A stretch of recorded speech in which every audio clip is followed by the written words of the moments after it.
আসসালামু আলাইকুম সবাইকে। আপনাদের সবাইকে স্বাগতম জানাচ্ছি আমার নতুন এই ভিডিওতে। তো এই ভিডিওতে আমরা যেটা দেখব সেটা হচ্ছে এনএস কর্পোরেশন এই লোগোটিকে আমরা কিভাবে করতে পারি।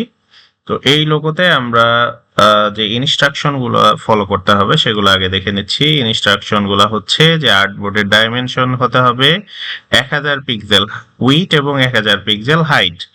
এছাড়া আমাদের যে টুলগুলো ইউজ করব সেগুলো হচ্ছে লাইন, শেপ বিল্ডার এবং রোটেট টুল।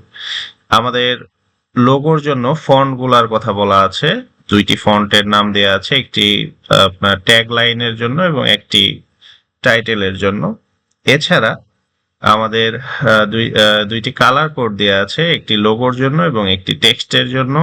এছাড়া বলা আছে লোগোটির হাইট হতে হবে 450 পিক্সেল এবং use constant height and with proportion, এইটা আমাদের অন করে রেখে এই সাইজটা চেঞ্জ করতে হবে।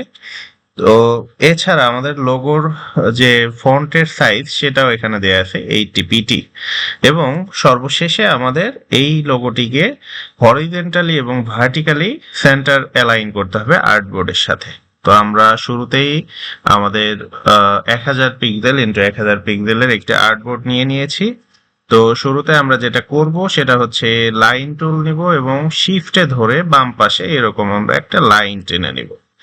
তো এবার অল্টার ধরে এই লাইনটাকে আমরা এবং শিফটে ধরে এই লাইনটাকে একটা কপি তৈরি করব কিছুটা দূরে, এবং এবার কন্ট্রোল ডি চেপে মোট 10টি লাইন তৈরি করব। যেমন 2টি হয়েছে, এবার কন্ট্রোল ডি 3, 4, 5, 6, 7, 8, 9, 10। তো এভাবে এই সবগুলোকে আমরা একসাথে ধরে গ্রুপ করে নিব এবং অ্যালাইন করে দিব আর্টবোর্ডের সেন্টারে। এবার আমরা নিব ইলিপস টুল এবং ঠিক সেন্টার থেকে অল্টার এবং শিফটে ধরে আমরা এরকম একটা ইলিপস নেব। ইলিপসটি হবে আমাদের এই দুই পাশের যে লাইন তার ভেতরে অবস্থান করবে। এবার কন্ট্রোল সি কন্ট্রোল এফ করে এই ইলিপসটার একটা কপি তৈরি করে নিচ্ছি এবং অল্টার এবং শিফটে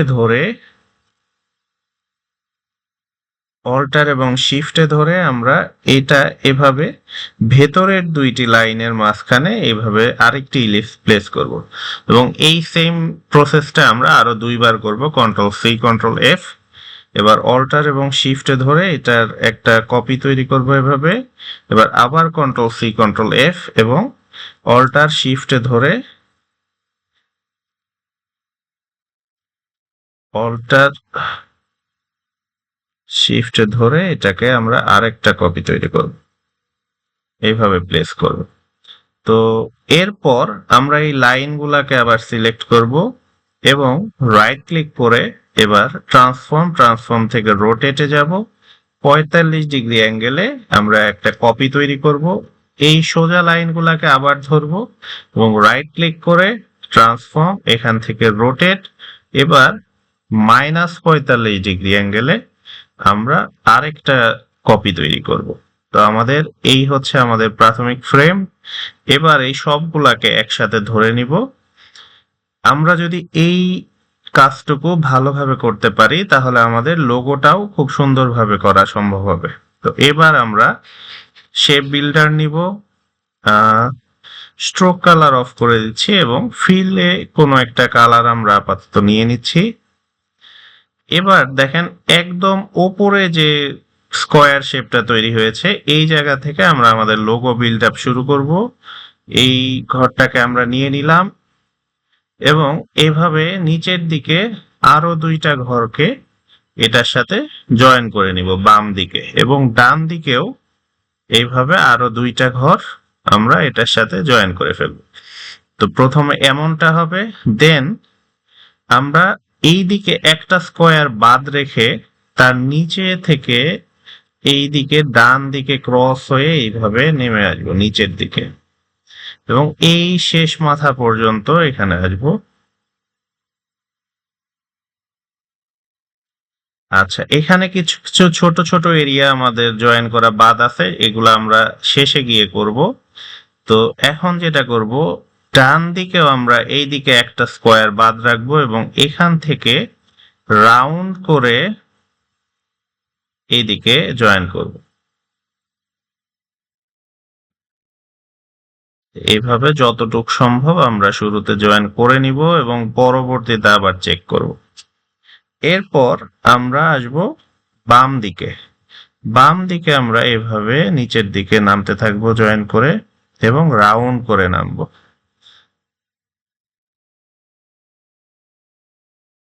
এই পর্যন্ত আসলাম। আচ্ছা, এবার এদিকে আরেকটা ঘর সম্ভবত আসতে হবে। হ্যাঁ, আচ্ছা, এই পর্যন্ত আসার পর এবার আমরা এই দিকে নামবো। এখান থেকে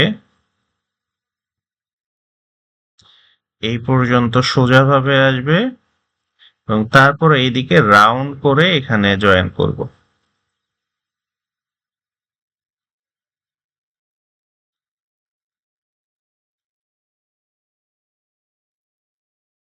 আচ্ছা, এবার এখান থেকে সোজা নিচের দিকে এই দিকে 2 ঘর আমরা নামবো এইভাবে এবং এখান থেকে উপরের দিকে 2 ঘর উঠে আসবো এই পাশে। এইখানে এই যে ইলিপসের এরিয়াতে এভাবে আমরা এই এরিয়াটুকু সিলেক্ট করে নিব।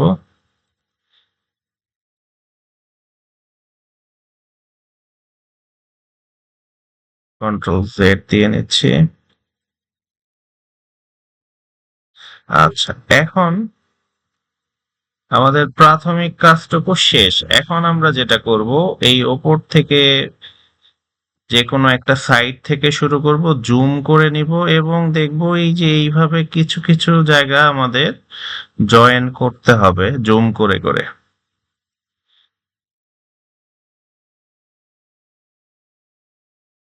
এভাবে যেসব জায়গাগুলাতে আমরা দেখব যে ঠিক মতো মানে কিছু কিছু ছোট ছোট এরিয়া জয়েন হয়নি, সেগুলোকে আমরা জুম করে জয়েন করে নিব। এই যে এখানে আমরা এগুলোকে জয়েন করব। এখানে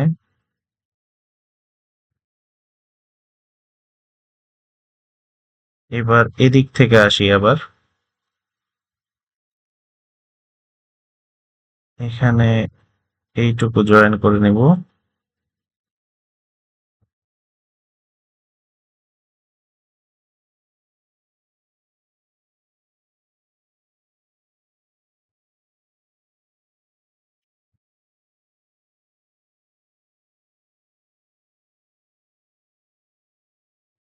যত ভালোভাবে এই কাজগুলা করতে পারবেন তত আপনার লোগোটি নিখুঁত হবে।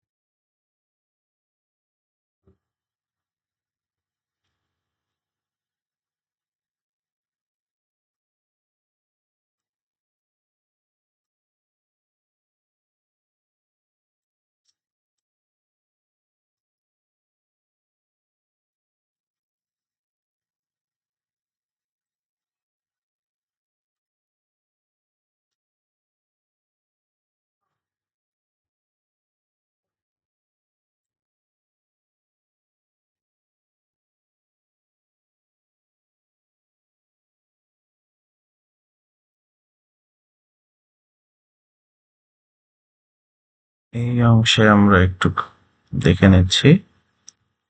আচ্ছা, এই যে এইখানে একটু বাকি আছে, এইভাবে আমরা কর্নার করে দিব একটু।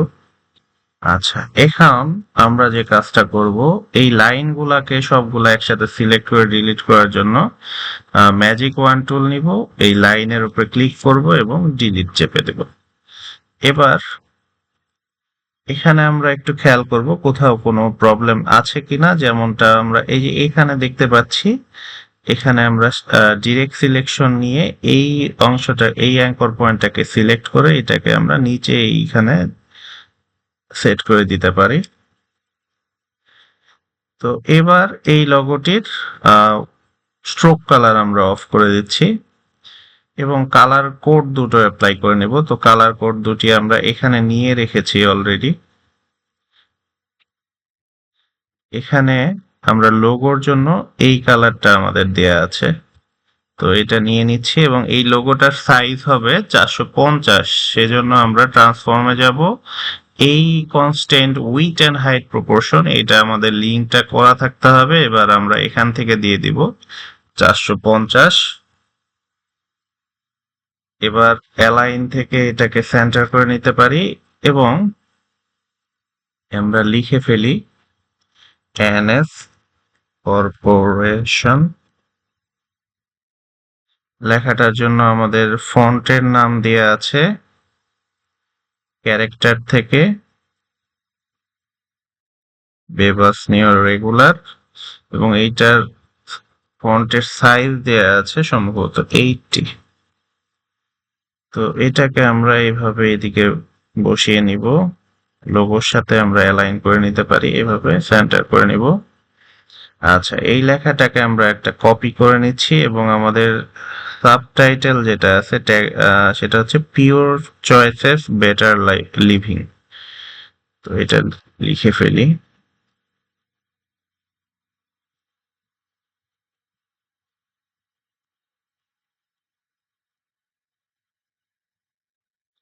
পিওর চয়েসেস বেটার লিভিং, এই লেখাটার জন্য আমাদের ফন্টের নাম দেয়া আছে হলো ইন্টার সেমি বোল্ড।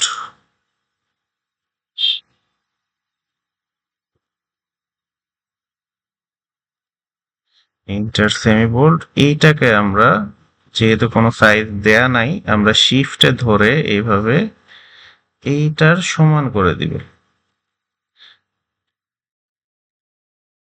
এভাবে প্লেস করে নিচ্ছি। এই ফন্টের জন্য আমাদের বলা আছে এইটার জন্য কালার হবে এই কালারটা, এবং এখানে আমাদের বলা আছে ট্যাগ লাইনের কালার হবে লোগোর মতো। তো আমরা এখানে এই ট্যাগ লাইনটার কালার দিয়ে দিব এই লোগোর কালারটা। আচ্ছা, এই সবগুলাকে আমরা এবার গ্রুপ করে নিচ্ছি এবং আর্টবোর্ডে হরিজন্টালি এবং ভার্টিক্যালি অ্যালাইন করে নিব। তো এই হচ্ছে আমাদের এনএস কর্পোরেশন লোগো। আশা করি সবাই বুঝতে পেরেছেন। তো এই টাইপের আমাদের আরো কিছু লোগো করা আছে আমার চ্যানেলে, আপনারা চাইলে দেখে নিতে পারেন। এখানে আপনারা বাকি লোগোগুলোও পেয়ে যাবেন। আর যদি কোনো রকমের সমস্যা ফিল করেন অবশ্যই জানাবেন, আমি চেষ্টা করব সেগুলা ঠিক করে দেওয়ার জন্য। ধন্যবাদ।